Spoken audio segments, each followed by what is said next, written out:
인하사 천지를 만드신 하나님 아버지를 내가 믿사오며 그 외아들 우리 주 예수 그리스도를 믿사오니 이는 성령으로 잉태하사 동정녀 마리아에게 나시고 본디오 빌라도에게 고난을 받으사 십자가에 못 박혀 죽으시고 장사한 지 사흘 만에 죽은 자 가운데서 다시 살아나시며 하늘에 오르사 전능하신 하나님 우편에 앉아 계시다가 주로서 산자와 죽은 자를 심판하러 오시니라.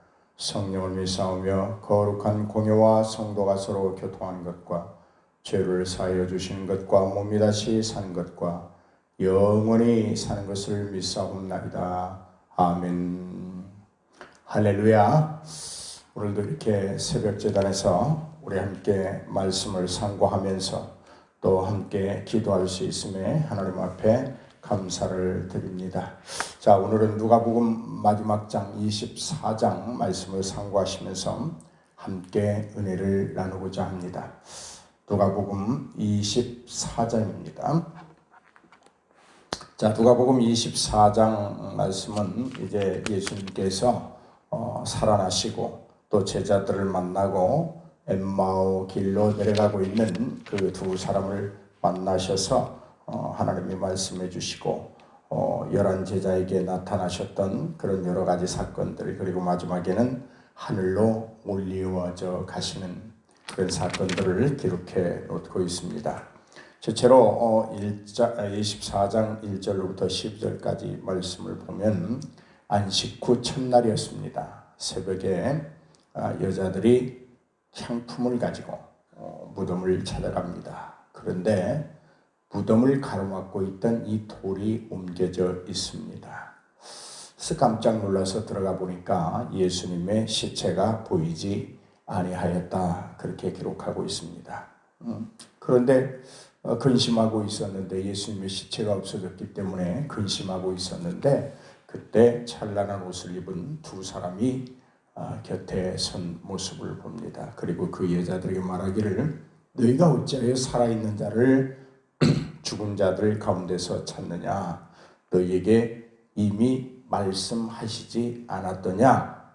갈릴리에 계실 때에 너희에게 어떻게 말씀하셨는가를 잘 기억해 보라.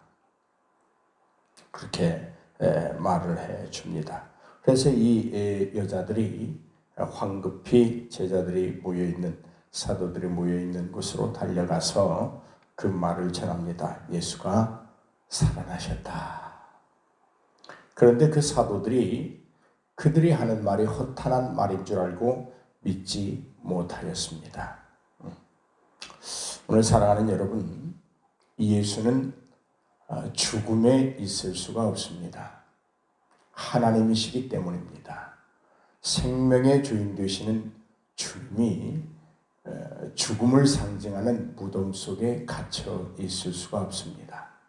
첫째는 하나님이시기 때문이요, 생명의 주인이시기 때문이며, 그는 영원히 죽지 아니하시는 분이시기 때문입니다. 두 번째는 하나님께서 그렇게 말씀하셨기 때문입니다. 이 무덤에 있던 찬란한 옷을 입은 두 사람이 하는 말처럼 예수님께서 너희에게 일찍이 말씀하지 않았더냐? 갈릴리에서 너희들을 만날 것이라고 말하지 않았더냐? 살아날 것이라고 말하지 않았더냐? 어찌 이 산자를 죽은 자의 무덤에서 찾고 있느냐? 하나님의 말씀은 말씀하신 대로 이루어지신다고 우리가 누가복음을 살펴봤습니다. 그 말씀 때문에라도 주님은 살아나셔야 합니다. 그래야 하나님이십니다.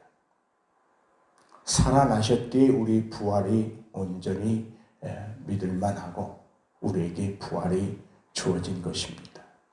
사랑하는 여러분, 예수님은 살아나셨습니다. 오늘도 살아 계십니다. 그분이 하나님이시고 그분이 그렇게 말씀하셨기 때문입니다.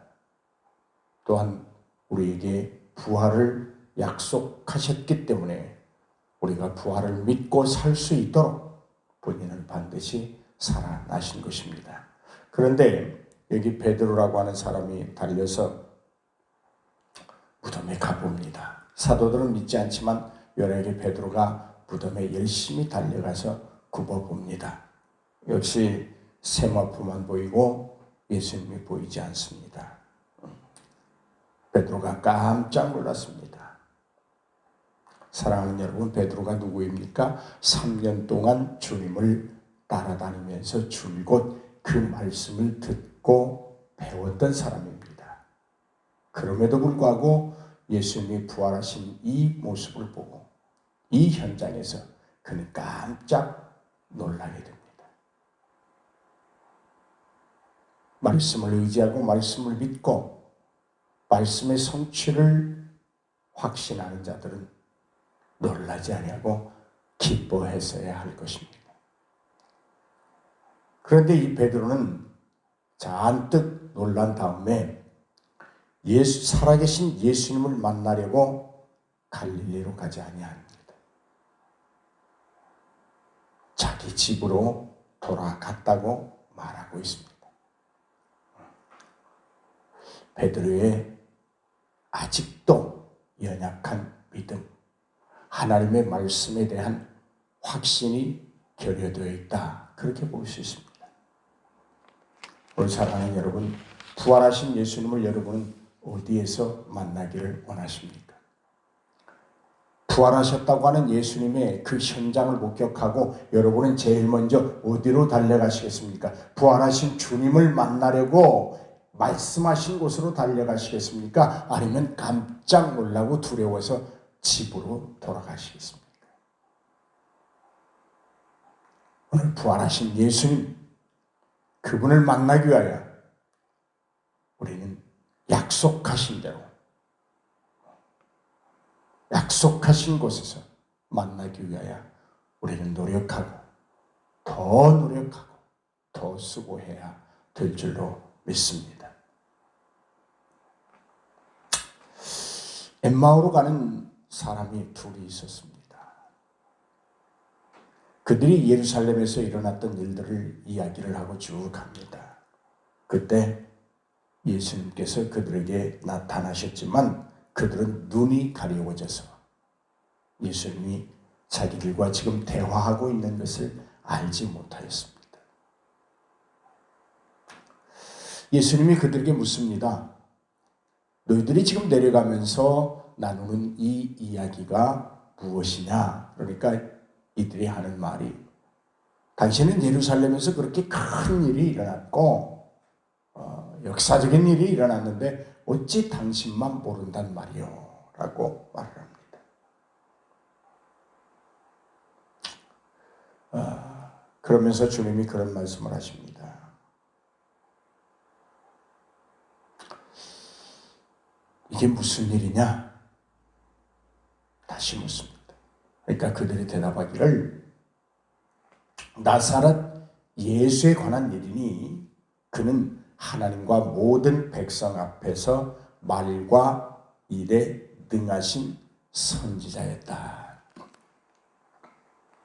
이 엠마오로 가는 사람들이 예수님의 그 십자가의 죽으심, 무덤에 갇히심, 무고하지만 흠도 없고 점도 없지만 채찍에 맞으시고 피 흘리시는 그 사형의 현장을 목격한 사람들이지만 아직도 이들은 예수님을 하나의 구약의 선지자로만 여기고 있었다고 하는 것이 안타까운 일입니다. 왜 이런 일이 일어나야 되는가에 대한 궁금증이 있었습니다. 어째 이런 일이 일어날 수 있는가? 말과 일에 능한 선지자에게 이런 일들이 왜 일어날까라고만 생각했을 뿐입니다. 예수님의 말씀을 들었을 것입니다. 예수님의 이적의 현장에 그들이 목격했습니다. 그래서 말과 일에 능한 자라고 표현하고 있습니다. 오늘 우리의 신앙도 혹시 이러할지 모릅니다. 하나님이 매일같이 베풀어 주시는 그 은혜를 체험하면서 누리면서 살면서도 아직도 예수를 나의 구주요, 나의 생명이요, 나의 부활이요, 나의 구원이라고 확신하지 못하고 입으로 고백하지 못하고 단순히 그냥 말과 일에 능한 선지자로 여기고 있는지, 그렇게 여기고 있지는 않는지 우리가 한번 깊이 생각해 봐야 될 것입니다. 우리의 믿음이 어디에 있는지, 우리의 신앙 고백은 어디까지 이룰 수 있는지 우리는 깊이 한번 살펴볼 수 있기를 바랍니다. 주님이 그들에게 그렇게 말하죠. 이 더디 믿는 자들이다. 더디 믿는 자들이다. 똑같이 주님의 말씀을 듣고 똑같이 이적과 기적의 현장을 목격했고 똑같이 채찍에 맞는 모습을 보고 십자가에 달리신 모습을 보고 창에 찔리는 모습을 보고 무덤에 갇히는 모습을 보았지만 아직도 이들은 믿지 못하고, 주님이 그들을 향해서 두 사람의 이 더디 믿는 자들이요 라고 말. 이 더디 믿는 자라고 하는 말은 시간적인 차이도 있겠지만 오늘 우리에게 적용해 본다고 하면 아직도 믿지 못하고 있는 자들이요, 그렇게 말할 수 있습니다. 아직도 믿지 못하는 자들이요, 그리스도가 고난을 받고 그 고난을 후에 영광에 이르러야 할 것을 너희가 알지 못한단 말이냐 그런 말입니다. 오늘 우리 주님은 심판주로 재림하십니다. 아십니까? 우리 주님은 십자가에서 달려 죽으시고 우리의 생명의 부활로 살아나셨습니다. 아십니까? 아직도 믿지 못하십니까? 아직도 믿지 못한다면 우리의 신앙생활에 흠결이 있을 수밖에 없습니다. 모든 것의 주인이 되시는 주님을 아직도 믿지 못한다면 우리가 살아보려고 아웅다웅할 것입니다. 내가 무엇인가 나의 힘을 통해서, 경험을 통해서, 지혜를 통해서 이루어보겠다고 하는 발버둥치는 인생이 계속될 것입니다. 그러나 모든 것의 주인이 되시고 생명의 주인이 되시고 우리에게 부활이 있고 영생이 있음을 확신하고 믿는 자의 삶은 분명히 다를 것입니다. 하나님으로부터 아직도 믿지 못하는 자요, 더디 믿는 자요, 그런 칭함을 받지 아니하고 내 믿음은 확실하다, 내 믿음은 참 크다 라는 칭함을 받을 줄로 믿습니다. 그러다 이제 주님께서 성경에 관한 자기에 관한 말씀을 쭉 해줍니다. 그러자 그들이 강권하여 주님과 함께 유하기를 원합니다. 주님이 그들의 집에 들어가 함께 유합니다. 잡수실 때에 축사를 하십니다. 떡을 가지시고 그때에 그들의 눈이 밝아져 그인 줄 알아봤더라.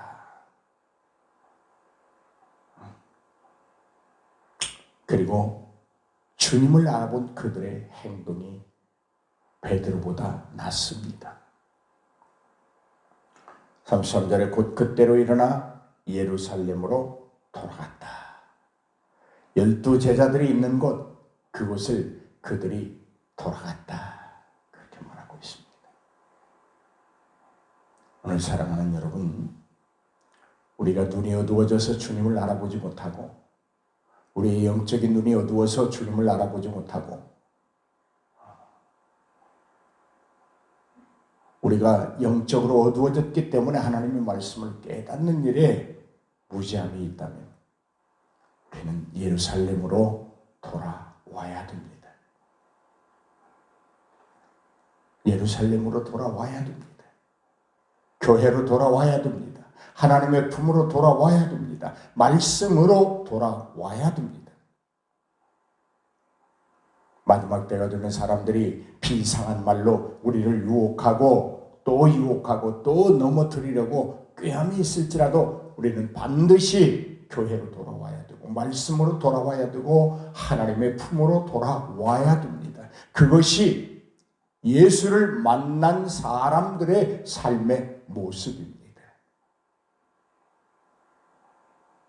오늘 저와 여러분이 이러한 삶이 있기를 주의 이름으로 축복해 드립니다. 드디어 예수님께서 열한 제자에게 나타나십니다. 왜 열한 제자일까요? 가룟 유다는 가버렸잖아요. 핏밭에서 배가 터져 죽었잖아요. 죗값을 그런 죽음으로 치렀잖아요.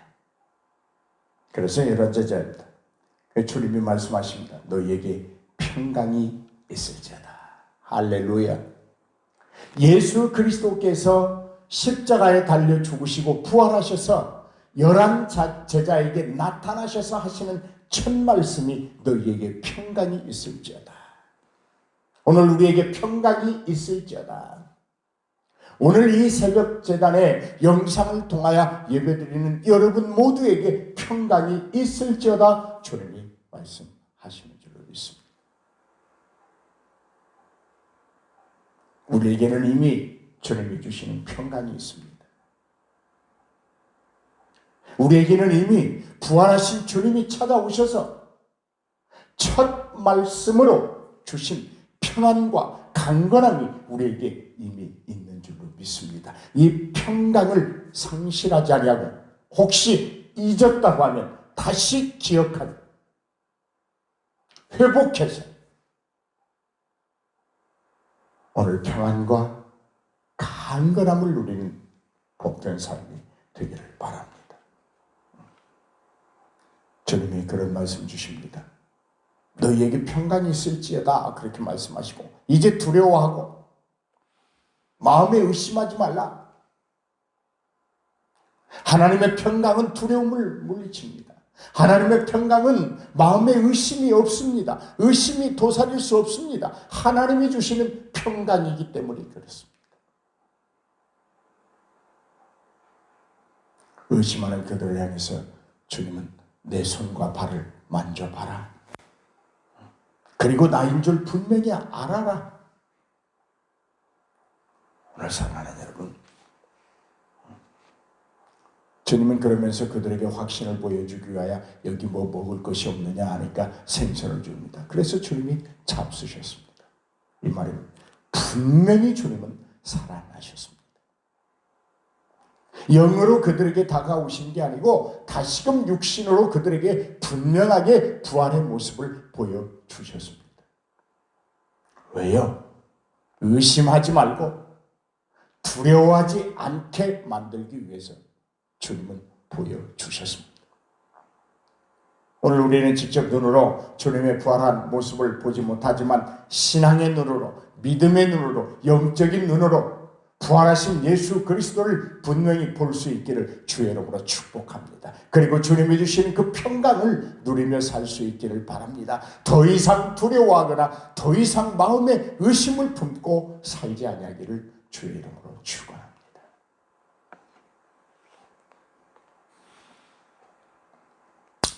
그리고 주님이 말씀하십니다. 지금까지 내가 한 모든 말들이 이루어져야 하는데 그것이 바로 이것이다. 주님이 지금까지 하나님의 아들 예수 그리스도가 이 땅에 오셔서 행하셨던 모든 이적과 기적, 그리고 그 수없이 선포하셨던 그 말씀들의 최종 목표가 있었으니 죽은 지 3일 만에 부활하셔서 하나님을 믿고 예수 그리스도를 따르는 자들에게는 죽음이 없다고 하는 것을 보여주시는 것이었다고 말씀하십니다. 내가 너희에게 지금까지 말한 모든 것들이 다 이루어져야 하느니 바로 이것이다. 뭐예요? 부활이다. 부활이다. 우리가 믿는 믿음의 최종 목적지가 어디입니까? 부활입니다. 부끄러움의 부활이 아니라 영생의 부활입니다.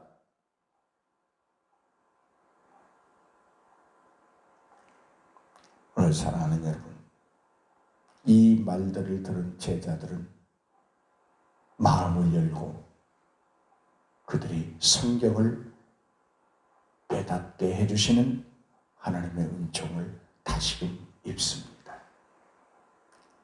오늘 말씀에 깨달음이 있기를 바랍니다. 하나님께서 비추어 주시는 그 조명, 제시해 주시는 그 은총을 다시 한번 입을 수 있기를 바랍니다. 인간의 지식으로는 하나님의 말씀이 이해되지 않습니다. 깨달을 수 없습니다. 아니, 이해할 수 없습니다. 아무리 읽어도 감동되지 않습니다. 오직 하나님께서 우리들의 마음의 문을 열고 그 말씀들을 깨닫게 해주시는 은혜를 입을 때 우리는 하나님의 말씀을 깨달을 수 있고 은혜 받는다고 말할 수 있습니다. 오늘 그러므로 이 아침에 하나님의 말씀을 내게 깨우쳐 주옵소서, 이 간절한 기도가 있어야 될 줄로 믿습니다. 그리고 주님이 말씀하십니다. 예루살렘으로부터 먼 세계에 회개의 역사가 일어나야 된다. 반드시 이것은 전파되어야 된다. 그렇게 말씀하십니다. 오늘 사랑하는 여러분, 주님은 부활하셔서 우리에게 첫 번째로 평강이 있을지하도록 말씀하시고, 두려워하고 의심하는 그들에게 내가 분명하게 너희에게 이렇게 보여주지 않느냐, 부활한 모습으로 보여주지 않느냐, 더 이상 두려워하고 의심하지 말라. 그리고 말씀하셨습니다. 이 회개의 역사는, 이 부활에 이르기 위해서는, 영광의 영생의 부활을 얻기 위해서는 반드시 회개가 일어나야 됐는데, 예루살렘으로부터 시작된 이 회개가 모든 족속에게 나타나야 될 것이다. 그 전에 주님이 그렇게 말씀하셨거든요. 전장에서, 22장에서 아버지가 세상을 내게 맡긴 것처럼 나도 너희에게 이 세상을 맡긴다. 이 말씀과 연결해서 생각해 보세요. 이제 우리는 예루살렘으로부터 시작된 이 죄인들의 회개의 역사를 모든 족속에게 전파해야 되는 책임이 있다고 하는 사실. 왜 교회가 존재해야 됩니까? 이 회개의 역사를 선포하기 위해서입니다. 왜 여러분이 함께 모여 예배하고 이 새벽에 기도해야 됩니까? 이 귀한 복음의 사역을 감당하기 위함인 줄로 믿습니다. 주님의 말씀입니다. 말씀하신 대로 이루어지지만 말씀하신 대로 되어야 합니다.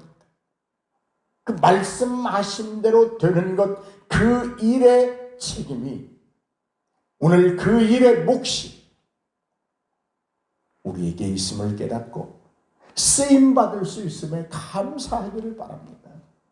내가 하나님의 그 선한 영생을 이루는 그 사업에, 복음 전파의 사업에 내가 쓰임받을 수 있다니, 내가 쓰임받고 있으니 이 얼마나 감사한 일입니까? 이 얼마나 감격적인 일입니까? 이것이 은혜입니다. 내게 주어진 복음의 의무를 다할 수 있는 것이 은혜입니다.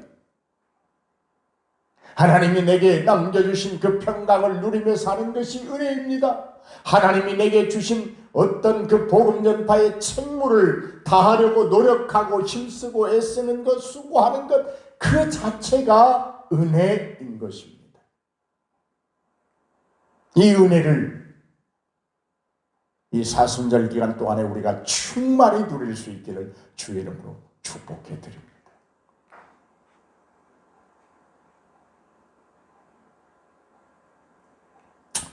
예수님께서 하늘로 올라가십니다. 그때 제자들이 예수님께 경배하고 큰 기쁨으로 예루살렘에 돌아가서 늘 성전에서 여호와를 찬송했다. 그렇게 말씀을 맺고 있습니다.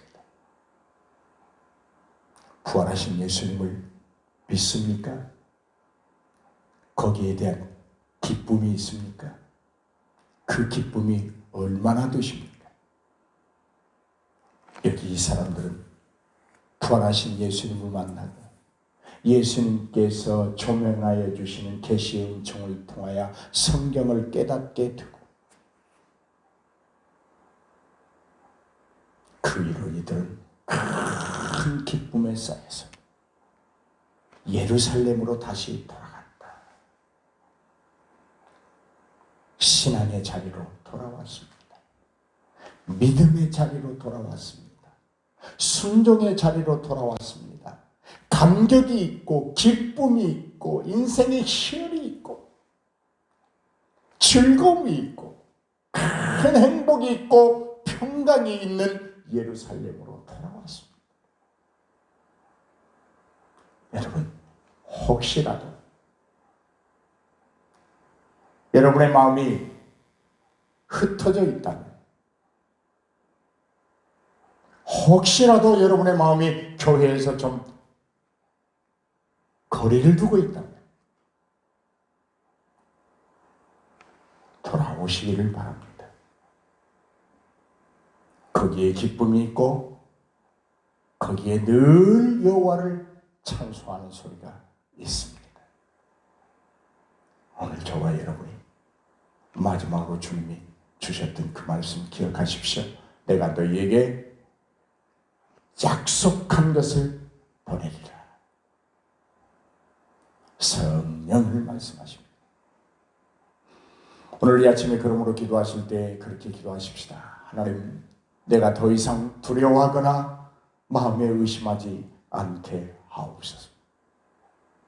아직도 내 믿음이 부활하신 주님을 단순히 그냥 일과 말에 능한 선지자로 여기고 있다고 하면 이 사순절 기간을 통하여 나의 믿음이 온전히 주라 고백하고 주님만이 나의 생명의 근원임을 고백하고 주님만이 모든 것임을 고백할 수 있는 믿음을 갖게 하여 주옵소서. 그리고 또 하나님, 나로 하여금 성령으로 충만케 하여 주옵소서. 그리고 이 부활하신 주님을 만난 이 감격과 기쁨으로 영원토록 예루살렘에 올라가 늘상 여호와를 찬송하며 기뻐하는 삶을 살게 하여 주옵소서. 이런 기도로 오늘 하루를 시작하고 오늘 하루의 삶이 그렇게 진행되어지고 계속해서 우리 삶에서 회복되어지는 신앙이 있기를 주의 이름으로 축원합니다.